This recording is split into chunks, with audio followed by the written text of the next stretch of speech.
Okay, for this week's assignment in Unit 5, you have to load an external text. So, what is the advantage of loading an external text? What's really nice about loading an external text is that you can just go ahead and update your external text. You don't have to open up Aminate or Flash, whatever program you use, and update your file. Let's say you have a humongous program. You have a big file that you created for your children ages 7 to 9. Maybe this is going to be a large file that you're creating for your client that's going to take you a whole year to implement, and it's going to be done by a group of designers. So everybody's creating all the external text that's going to be put in certain areas of the file. So what if you decide that you go ahead and you put all the text in, and you don't like what's written? Your client went through and he looks at your file and says, I don't really want that. I would like it worded this way. So all you have to do is just go ahead and change the external files. You don't have to open up the program and do it. It really is a very convenient way to do this.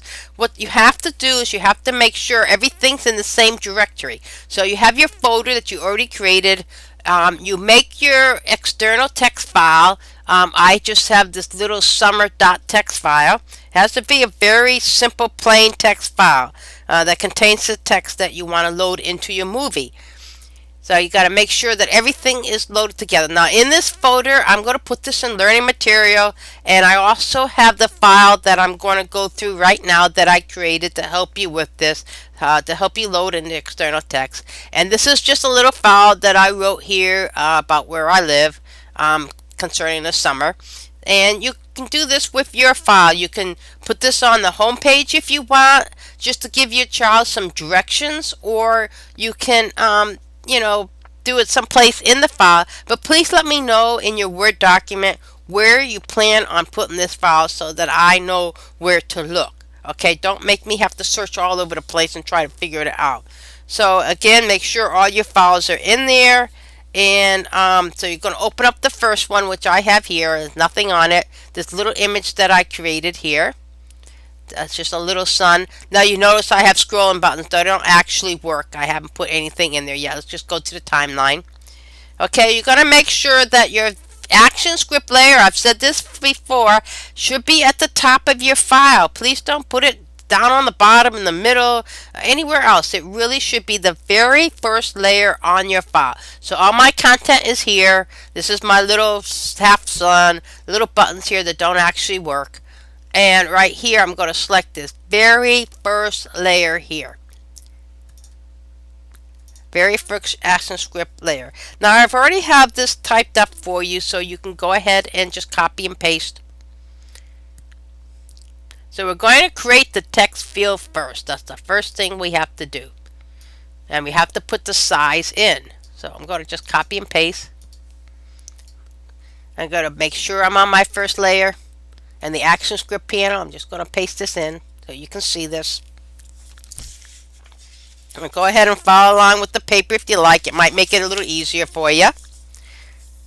So you're going to test your movie, and you'll see very simply, if I go to control and test, all I'm telling Aminate is that I am creating a text field. That's all I'm doing right now. You'll need a URL request object and a URL loader in order to load the external text file. So the URL request allows us to specify the path to the external file that we would like to load. So in this example, we want to load my summer file in that I've saved in the same directory as my other Aminate documents. And since they're in the same directory, all we have to do is specify the file name, summer text, when we create the URL loader request. So the URL loader, on the other hand, has the capability to load external text into the Aminate movie. So it's a URL loader object that simply tells the URL loader which file is supposed to load. Now you've been already working with all this stuff, so I'm hoping that this is not that confusing to you. So the URL request specifies which files to be loaded, while the URL loader is the one that loads the specified file. So now we will create the URL request and the URL loader object. So you can just go ahead and put this in. We're going to copy and paste this. Now we've already told Animate that we're making a text field.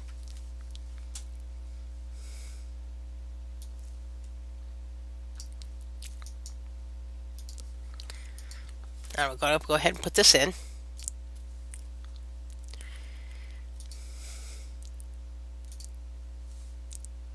Oops, make sure the whole thing is being, there we go. So you want to just make sure that you have everything correct, so just go ahead and check it. The first one should say for my text field. The size, you want to make sure all that's in there and everything is correct. So after creating the URL request and URL loader objects, we now tell Animate to load the external text file. So we have this all set. Now we have to tell Animate to load in the external text file. So the load method of the URL loader class, it what instructs the URL loader to load an external text file.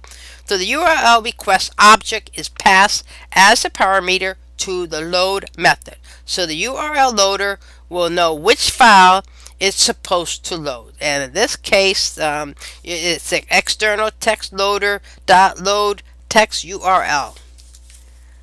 But in addition to writing in the load statement, we also need an event handler.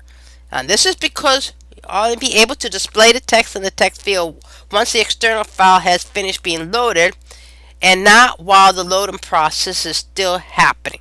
So once the URL loader begins to load the text file, we have to wait for the text file to be loaded completely, and only then can we display the text in the text field. So the event that will tell us when the file has been loaded completely is event complete.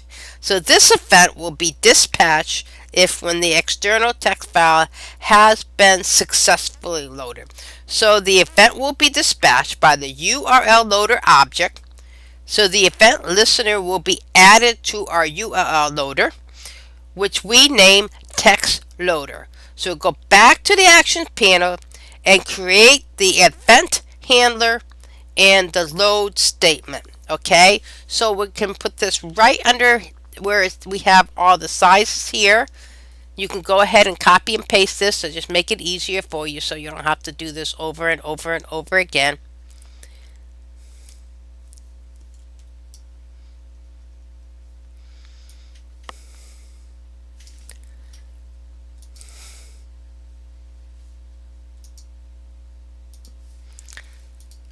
Oops, go back to here. I'll put it right underneath here.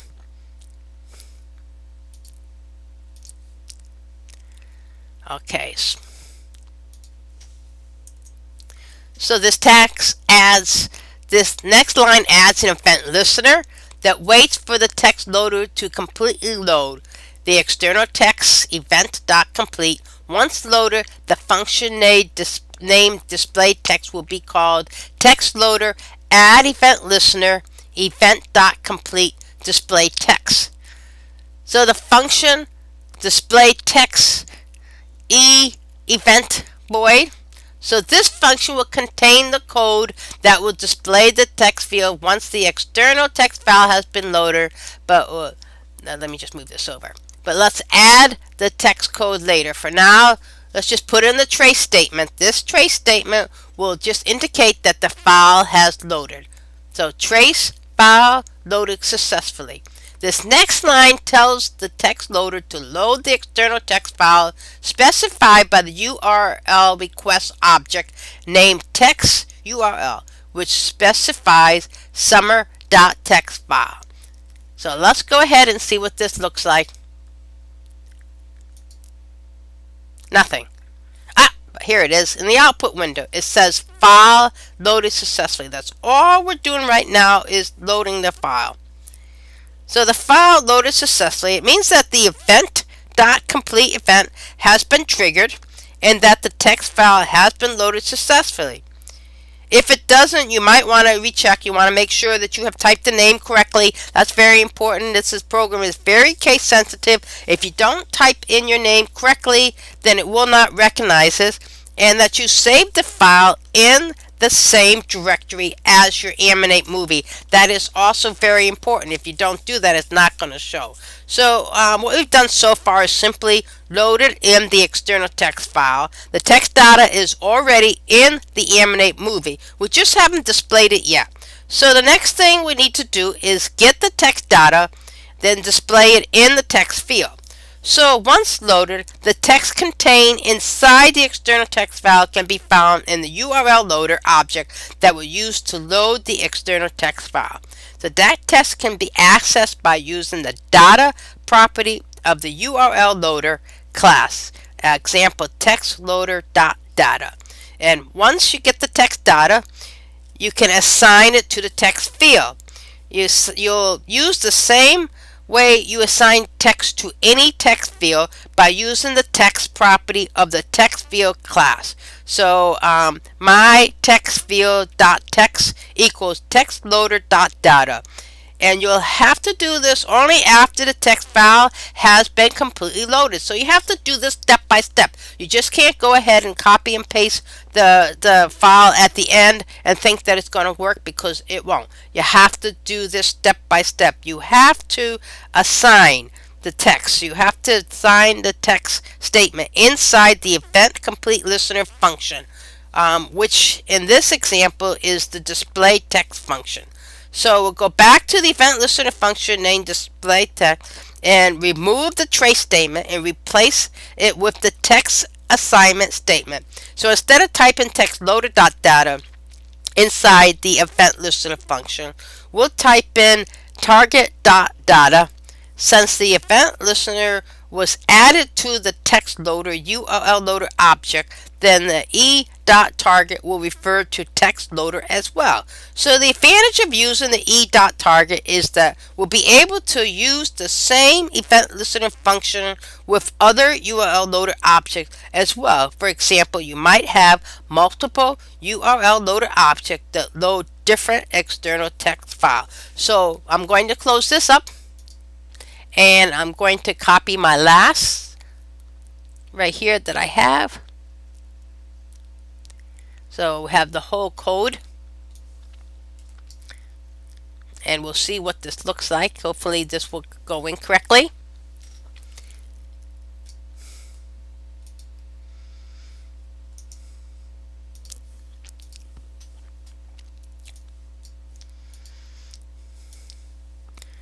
I find it easier to do this because otherwise if I make a mistake I'll be here all day, because it's very easy to make a mistake for anybody. So you have to really check your code.